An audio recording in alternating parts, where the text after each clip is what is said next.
Est-ce que bien sûr, quand on décide de rejoindre l'armée américaine, bien quand on a déjà signé son contrat, ça veut dire qu'on a réussi sa vie aux États-Unis? Parce que beaucoup de personnes se disent que quand on est militaire, ça veut dire qu'on a réussi sa vie aux États-Unis. Alors, si vous voulez en savoir plus, bien vouloir rester scotché sur la vidéo.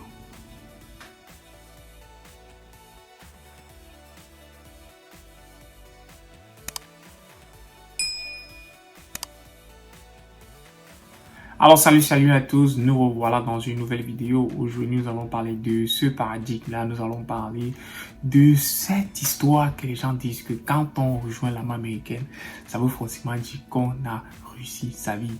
Je vous dis une chose, entrer dans l'armée américaine, c'est un peu comme réussir la green card, c'est-à-dire c'est un peu comme avoir la green card et arriver aux États-Unis. C'est le début du combat, c'est le début de quelque chose et non la fin de quelque chose. Donc, il faut prendre certains éléments ici en considération. Alors, de prime abord, je tiens d'abord à mentionner une chose, deux, trois, quatre, une chose, c'est que pour rejoindre le service militaire américain, vous avez besoin de 2 documents officiels et bien sûr, vous devez être en bon état de santé. Alors, le premier document, c'est quoi? C'est vous devez avoir soit la green card, soit la citoyenneté américaine.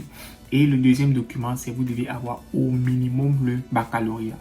Et si jamais dans votre pays ou bien encore vous vivez aux États-Unis, vous n'avez pas eu l'opportunité ou encore vous n'avez pas eu la chance de terminer vos études élémentaires, vous n'avez pas pu avoir un baccalauréat, il y a la possibilité de faire une équivalence appelée le GED.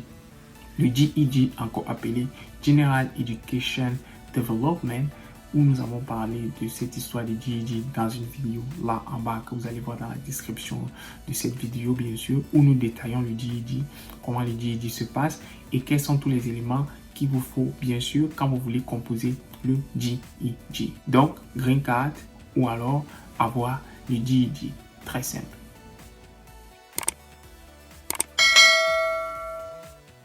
Alors, une fois que vous avez ici là-bas signé votre contrat, vous êtes content, vous rentrez dans l'armée américaine, on vous a donné votre jour de shipment, on vous a donné le jour de partir au training et tout, vous êtes déjà très excité de savoir que bien sûr vous allez porter la tenue, on va enfin vous appeler le militaire. Vous serez enfin le militaire, vous allez marcher partout avec votre uniforme et on va se dire que ok, celui-là il a réussi sa vie. C'est très faux. C'est très faux. Très faux en fait. So, faites attention. Parce que quand on rejoint l'armée américaine, c'est comme si vous commencez une autre vie. Et dans cette option-là, bien sûr, vous devez savoir une chose, c'est que entrer dans l'armée américaine nécessite énormément de discipline parce que garder son statut de soldat, et à savoir, il faut comprendre une chose, c'est que le terme soldat, ce n'est pas un job. Ok, le terme soldat, c'est un titre. Et maintenant, ce que vous faites à l'intérieur de l'armée américaine ou à l'intérieur de Air Force, c'est ça qui est votre job. Il faut comprendre tous ces différents détails-là. Alors, soldat n'est pas un job, soldat est un attribut ou encore c'est un titre. Maintenant, ce que vous faites à l'intérieur de l'armée, c'est ça qui est appelé, bien sûr, ici, votre job. Et dans l'armée américaine, il y a ce qu'on appelle le MOS, qui est encore appelé Military Occupation Specialty. C'est pour cela que la majeure partie de mes vidéos, je me présente comme étant membre de l'armée réserve en tant que 68 Delta. Je ne me présente pas en tant que soldat américain. Bien sûr, je suis déjà soldat américain, mais je me présente ici en tant que 68 Delta parce que c'est mon job que je fais à l'intérieur ici de l'armée américaine, qui ne veut pas forcément dire que parce que je suis 68 Delta, parce que je suis dans l'armée américaine, ça veut dire que je suis arrivé.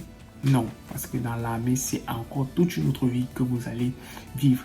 À l'intérieur de l'armée, vous devez grandir en expérience. À l'intérieur de l'armée, vous devez bien sûr aller à l'école.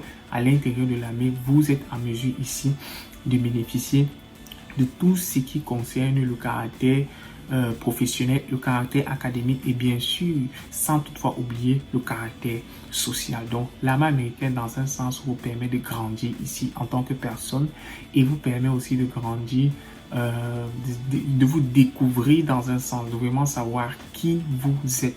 Parce que vous allez être confronté à certaines situations où vous devez savoir comment gérer le stress, vous devez savoir comment est-ce que vous devez réagir dans une situation X ou bien dans une situation Y.